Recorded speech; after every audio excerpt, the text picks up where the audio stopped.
नमस्कार दोस्तों, आपके अपने YouTube चैनल जीएस एक्सप्रेस 2 में आपका पुनः स्वागत है। आज हम लोग प्राचीन इतिहास के सीरीज को आगे बढ़ाते हुए आज हम लोग अध्ययन करने वाले हैं जैन धर्म का। तो आइए हम लोग जैन धर्म की शुरुआत करते हैं। तो यहां पर ध्यान दीजिएगा, इसमें जो जैन शब्द है यह संस्कृत भाषा के जिन शब्द से बना है। किससे बना है? संस्कृत भाषा के जिन शब्द से बना है, जिसमें जिन का अर्थ होता है जितेंद्री या विजेता। ठीक है, अब यहां ध्यान दीजिएगा, जैन ग्रंथों में जैन महात्माओं को निर्ग्रंथ कहा गया है। क्या कहा गया है? निर्ग्रंथ कहा गया है, अर्थात बंधन रहित कहा गया है। अब ध्यान दीजिएगा, और जैन संस्थापकों को क्या कहा गया है? तीर्थंकर कहा गया है या तीर्थकर कहा गया है। तो ये दोनों बात समझ में आ गई।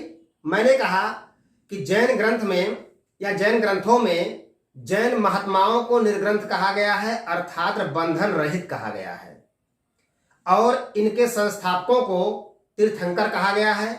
अब यहां ध्यान दीजिएगा, तीर्थंकर जो है यह दो शब्दों से मिलकर बना है। पहला आपका है तीर्थ और दूसरा आपका है कर। यहां तीर्थ का अर्थ है उन विभिन्न नियमों और उपनियमों से जो मनुष्य को इस भव सागर से पार कर दे, और कर का अर्थ है करने वाला या बनाने वाला। तो इसे कहा जाता है तीर्थंकर।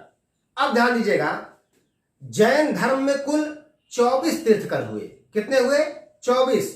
जैन धर्म में कुल 24 तीर्थकर हुए, और जैन धर्म के पहले तीर्थकर ऋषभदेव को माना जाता है। किसे माना जाता है? जैन धर्म के पहले तीर्थकर ऋषभदेव को माना जाता है, और ऋषभदेव जो है यह जैन धर्म के पहले तीर्थंकर थे।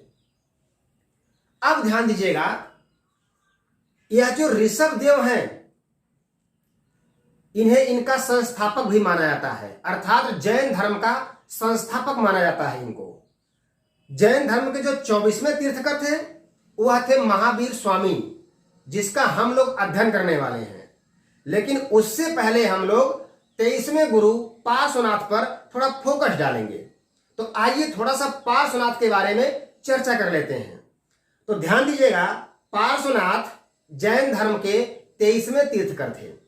इनके पिता का नाम यह जो है काशी नरेश अश्वसेन के पुत्र थे। इनकी माता वामा राजा नरवर्मन की पुत्री थी। ये बात समझ में आ गई? क्या कहा मैंने कहा कि पार्श्वनाथ जैन धर्म के 23वें तीर्थकर थे, और इनके पिता काशी नरेश अश्वसेन थे। इनकी माता वामा राजा नरवर्मन की पुत्री थी। अब ध्यान दीजिएगा, इनकी पत्नी क्या नाम था? तो पत्नी का नाम था प्रभावती। ध्यान दीजिएगा, 30 वर्ष की अवस्था में इन्होंने गृह त्याग दिया, और 83 दिन कठिन तपस्या के बाद संवेद पर्वत पर इनको ज्ञान की प्राप्ति हुई। ये बात समझ आ गई? अब ध्यान दीजिएगा, जैन अनुश्रुतियों में पार्श्वनाथ को पुरुषाद नियम कहा गया है। क्या कहा गया है? पुरुषाद नियम कहा गया है। और ये कहा गया कि इन्होंने 70 वर्ष तक जैन धर्म का प्रचार प्रसार किया। अब यहां ध्यान दीजिएगा, पार्श्वनाथ ने ही जैन धर्म में स्त्रियों को प्रवेश करने की अनुमति दी थी। क्या कहा मैंने? पार्श्वनाथ ने ही संघ में यानी जैन धर्म के संघ में स्त्रियों को प्रवेश की अनुमति दी थी। इनके समय में जो जैन धर्म में स्त्री संघ की अध्यक्षा थी, उनका नाम पुष्पचूला मिलता है। क्या मिलता है? ध्यान दीजिएगा, पार्श्वनाथ ने जैन धर्म में स्त्री संघ में स्त्रियों को प्रवेश करने की अनुमति दी थी, और इनके समय में स्त्री संघ की अध्यक्षा का नाम पुष्पचूला मिलता है। ये बात समझ में आ गई? अब आप ध्यान दीजिएगा, पार्श्वनाथ ने अपने शिष्यों को चतुर्याम शिक्षा का पालन करने को कहा। क्या कहा इन्होंने? कहा कि आप लोग चतुर्याम शिक्षा का पालन करिए। और चतुर्याम शिक्षा क्या थी उस पर ध्यान दीजिएगा। पहला आपका था सत्य, मतलब सदा सत्य बोलिए। दूसरा था अहिंसा, मतलब किसी की हत्या मत करिए, या मन में ऐसा कुछ सोचिए मत कि इनको मार देना, इनकी हत्या कर देना उचित है, ये पाप हो जाएगा फिर। तो ध्यान दीजिएगा, सत्य, अहिंसा, आस्ते, अपरिग्रह। आस्ते का मतलब चोरी नहीं करना है, अपरिग्रह का मतलब आपको संपत्ति नहीं रखना है। तो ध्यान दीजिएगा, इन्होंने चतुर्याम शिक्षा पालन करने को कहा। इन्होंने कहा कि आप लोग सत्य, अहिंसा, आस्ते और अपरिग्रह पर पालन करेंगे। एक चीज का आप विशेष ध्यान रखिएगा, यह जो जैन धर्म है, यह कर्म फल से छुटकारा पाने के लिए ये कहा गया कि आपको त्रिरत्न का पालन करना आवश्यक है। क्या कहा मैंने आपसे कहा कि जैन धर्म में कर्म फल से छुटकारा पाने के लिए त्रिरत्न का पालन करना आवश्यक बताया गया। वो तीनों रत्न कौन कौन से हैं? तो पहला है आपका सम्यक ज्ञान, दूसरा है सम्यक दर्शन और तीसरा है सम्यक आचरण। तो ध्यान दीजिएगा, ये जैन धर्म के त्रिरत्न हैं। हमने आपको बौद्ध धर्म में त्रिरत्न बताया था। क्या बताया था? बुद्धम, धम्मम, संघम। तो यहां ध्यान दीजिएगा, अगर पूछे जैन धर्म के त्रिरत्न कौन कौन से हैं, तो सम्यक ज्ञान, सम्यक दर्शन और सम्यक आचरण। सम्यक आचरण के स्थान पर आपको सम्यक चरित्र भी मिल सकता है, दोनों का सेंस एक ही है। तो अब आइए हम लोग शुरू करते हैं महावीर स्वामी की, जिसे जैन धर्म का वास्तविक संस्थापक माना जाता है। महावीर स्वामी, जिन्हें जैन धर्म का वास्तविक संस्थापक माना जाता है, आइए इनके बारे में हम लोग अध्ययन करते हैं। तो सबसे पहली चीज कि महावीर स्वामी का जन्म 540 ईसा पूर्व में वैशाली के निकट कुंडग्राम में हुआ था। कहां हुआ था? महावीर स्वामी का जन्म 540 ईसा पूर्व वैशाली के निकट कुंडग्राम में हुआ था। इनके बचपन का क्या नाम था? तो इनके बचपन का नाम वर्धमान था। इनके पिता क्या नाम था? तो पिता का नाम सिद्धार्थ था। ध्यान रखिएगा, गौतम बुद्ध के बचपन का नाम जो है सिद्धार्थ है और इनके पिता का भी नाम क्या है? सिद्धार्थ है। तो नाम में कंफ्यूजन अक्सर होता है। तो पिता का नाम क्या था? सिद्धार्थ। और यह सिद्धार्थ जो थे वह ज्ञात्रिक कुल के प्रधान थे। माता का क्या नाम था इनके? तो इनकी माता का नाम था त्रिशला। क्या नाम था? त्रिशला। ध्यान दीजिएगा, इनकी माता के कई और नाम मिलते हैं जो आपको कंपटीशन में बीट करने से आपको रोकेंगे। तो मैं बता रहा हूं आपको इनका नाम, बहुत ध्यान सुनिएगा। इनका एक नाम है विदेह दत्ता। क्या नाम है? विदेह दत्ता। दूसरा नाम है प्रियकारिणी, अर्थात त्रिशला के स्थान पर अगर आपको विदेह दत्ता और प्रियकारिणी भी आता है तो आप इन दोनों को भी ध्यान में रखेंगे। अब ध्यान दीजिएगा, इनकी पत्नी का नाम था यशोदा। क्या नाम था? पत्नी का नाम था यशोदा। इनकी मृत्यु कब हुई थी उस पर ध्यान दीजिएगा। 468 ईसा पूर्व में मल्ल नरेश सुस्तपाल के राज्य में इनकी मृत्यु हुई थी। अब ध्यान दीजिएगा, इन्हें ज्ञान कैसे प्राप्त हुआ उस पर ध्यान दीजिए। 30 वर्ष की अवस्था में इन्होंने गृह त्याग कर दिया, और जब 30 वर्ष की अवस्था में इन्होंने गृह त्याग कर दिया तो यह 23वें गुरु पार्श्वनाथ के शिष्य बन गए और उनके साथ रहने लगे। ठीक है।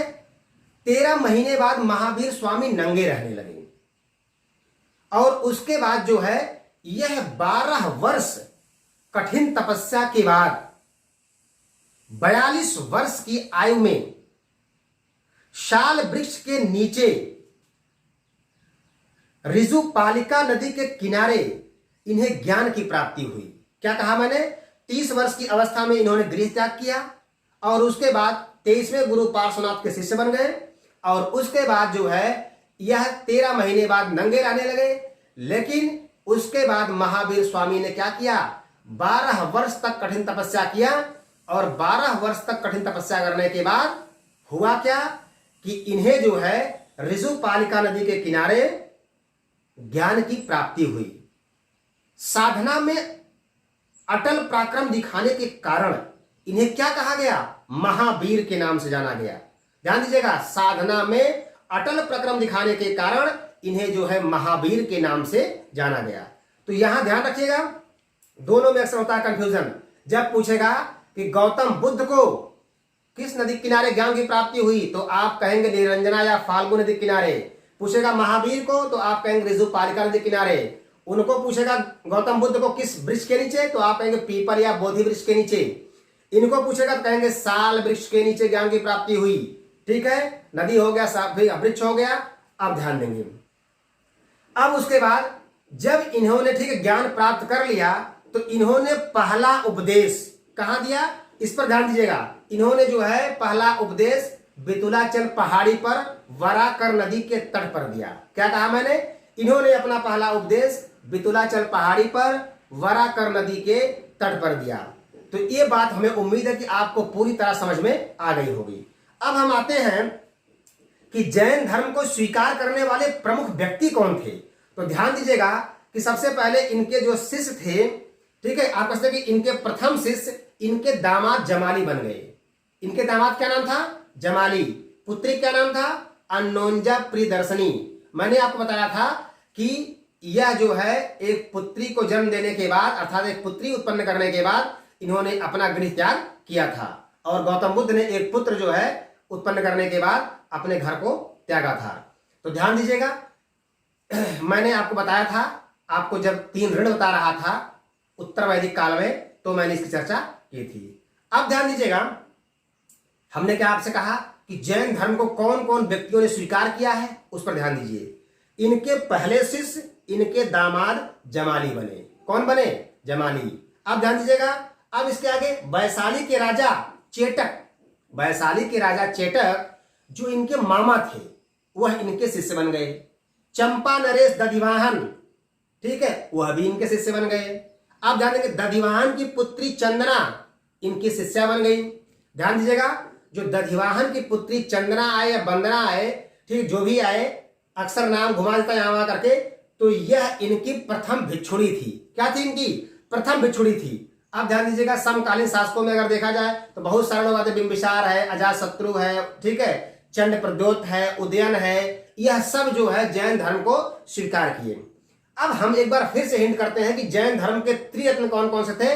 तो आप कहेंगे कि सम्यक ज्ञान, सम्यक दर्शन और सम्यक आचरण, यह तीनों जैन धर्म के क्या थे, त्रिरत्न थे। अब हम आते हैं कि जो जैन धर्म के 5 महाव्रत हैं उस पर ध्यान दीजिएगा। जैन धर्म के 5 महाव्रत, ध्यान दीजिए इस पर, जैन धर्म के 5 महाव्रत कौन कौन से हैं बाबू, उस पर ध्यान दीजिएगा। तो वह है सत्य, अहिंसा, आस्तेय, अपरिग्रह, ब्रह्मचर्य। आपने देखा कि जो पार्श्वनाथ ने चतुर्याम शिक्षा बताया था, सत्य, अहिंसा, आस्तेय और अपरिग्रह, उसी में महावीर स्वामी ने 5वां जोड़ दिया और इसका नाम रखा पंच महाव्रत। ठीक है, जैन धर्म के 5 महाव्रत कौन कौन से हैं, तो आप कहेंगे कि सत्य, अहिंसा, आस्तेय, अपरिग्रह और ब्रह्मचर्य। तो इस बात का ध्यान रखना है, ब्रह्मचर्य को कौन जोड़ा, महावीर स्वामी ने जोड़ा। ठीक है, तो ये हो गया आपका जैन धर्म के 5 महाव्रत। अब हम थोड़ा सा जान लेते हैं कि जैन धर्म का विकास, जो जैन धर्म का विकास है उस पर फोकस कर लेते हैं। तो ध्यान दीजिएगा, जैन धर्म का सर्वाधिक विकास, जैन धर्म का सर्वाधिक विकास जो है वह महावीर स्वामी के समय में हुआ। जानकारी के लिए आपको बताएं कि मौर्य वंश से पहले जो नंद वंश के संस्थापक थे, जिन्हें हम महापद्म नंद के नाम से जानते हैं, यह भी क्या थे, जैन धर्म के अनुयायी थे। ठीक है, अगर हम आते हैं चंद्रगुप्त मौर्य को लेकर के मौर्य साम्राज्य में, तो जो मौर्य साम्राज्य था उसमें जो चंद्रगुप्त मौर्य थे, इनके शासनकाल में प्रथम जैन संगीति का आयोजन हुआ था और इसके अध्यक्ष स्थूलभद्र थे। अब ध्यान दीजिएगा, अशोक का एक पौत्र था जिसका नाम था संप्रति, यह भी जैन धर्मानुयायी था। यह जो है जैन गुरु आचार्य सुहस्ती से दीक्षा लिया था। अब ध्यान दीजिएगा, जो कलिंग नरेश थे खारवेल, यह भी जो है क्या थे, कलिंग नरेश खारवेल एक जैन धर्मानुयायी थे और इनके हाथी गुम्फा अभिलेख में जो है इसके प्राचीनतम साक्ष्य मिलते हैं। इस अभिलेख में उल्लेख किया गया है कि इन्होंने अपने शासन के 12वें वर्ष में कलिंग पर आक्रमण किया था और जिनसेन की मूर्ति को मगध के सम्राट अर्थात नंद वंश संस्थापक महापद्म नंद ले गए थे, उसे यह वापस लेकर के आया था। तो ध्यान दीजिएगा, अगर हम लोग राष्ट्रकूट शासकों की बात करते हैं तो इनके शासनकाल में इंद्र जो है चतुर्थ ने तपस्या और अनशन के कारण अपना शरीर त्याग दिया। गंग वंश के राजा राजमल चतुर्थ का एक मंत्री था जिसका नाम था चामुंड राय। इन्होंने जो है 974 ईस्वी में श्रवणबेलगोला कहाँ पड़ता है, कर्नाटक में पड़ता है, में एक जिन मूर्ति का निर्माण करवाया था जो गोमतेश्वर की मूर्ति के नाम से जानी जाती है। अब ध्यान दीजिएगा कि हेमचंद ने जो है जैन धर्म को जनमानस में फैलाने का कार्य किया था। हेमचंद ने परशिष्ट पावन नामक एक जैन ग्रंथ की रचना की थी। क्या किया था हेमचंद ने? एक जैन ग्रंथ, ठीक है, परशिष्ट पावन नामक, ठीक है, ग्रंथ की रचना की थी। चंदेल शासक धंग था, चंदेल शासक धंग था। इसके शासनकाल में खजुराहो का जैन मंदिर बना हुआ है, अर्थात इसका निर्माण किया गया है। एक शासक और इंपॉर्टेंट है, सोलंकी शासक भीम प्रथम के मंत्री विमल शाह ने क्या किया था? दिलवाड़ा के प्रसिद्ध दिगंबर जैन मंदिर का निर्माण करवाया था। ठीक है, उस पर ध्यान दीजिएगा। तो ये रहा आपका ए। अगर ये कहा जाए कि दिलवाड़ा का जो प्रसिद्ध दिगंबर जैन मंदिर है, इसमें किसकी मूर्ति है? तो इसकी गर्भगृह में आदिनाथ की मूर्ति है। किसकी मूर्ति है? आदिनाथ कहिए या ऋषभ देव कहिए, ये कई बार पूछा गया है, तो ध्यान दीजिएगा। एक क्वेश्चन अक्सर पूछा गया है। अब थोड़ा सा हम लोग आते हैं जैन धर्म के संप्रदाय और उप संप्रदाय पर। किस पर आते हैं? जैन धर्म के संप्रदाय और उप संप्रदाय पर आते हैं। तो ध्यान दीजिएगा, आप सभी लोग जानते हैं कि जैन धर्म के दो संप्रदाय हैं। पहला है श्वेतांबर और दूसरा है दिगंबर। ठीक है, अगर आप चाहें तो बोर्ड पर देख सकते हैं, थोड़ा सा, ठीक है, आपको मैं दिखाने का प्रयास कर रहा हूं, देखिएगा। अब ध्यान दीजिएगा, मैंने क्या कहा कि जैन धर्म के दो संप्रदाय हैं, एक है श्वेतांबर और दूसरा है दिगंबर। श्वेतांबर जो है यह भी दो पार्टों में बटा हुआ था। पहला था पुजेरा या डेरावासी, दूसरा था ढूंढिया या स्नातकवासी। इसी तरह से जो दिगंबर था वह तीन पार्टों में बटा हुआ था। पहला था 20पंथी, दूसरा था 13पंथी और तीसरा था तारणपंथी। अब जो 13पंथी था यह भी दो पार्टों में बटा हुआ था। पहला था तोतापंथी और अगला था गुमानपंथी। तो यहां ध्यान दीजिएगा, इस तरह से हमने जैन धर्म के हर चीज को जो है पढ़ लिया है। अब यहां एक चीज का ध्यान रखिएगा, जैन धर्म में जो भी कुछ आए इसमें एक बार सिर्फ इस वीडियो को आप रिपीट करिए और इससे बाहर कहीं कुछ जाने वाला नहीं है। बस मुख्य रूप से महावीर पर फोकस करिए। इनके जो है त्रिरत्न, पंच महाव्रत और जो है कि इनके, ठीक है, कहां कहां कौन कौन इनके मंदिर हैं, कौन कौन स्वीकार किया था, कौन इनका, ठीक है, पहला जो है शिष्य बना था। तो इन सब बातों का ध्यान में रख करके आप इन सबको आराम से एक बार दोहरा करके पढ़ सकते हैं। आज में सिर्फ बस यहीं तक। जय हिंद, जय भारत।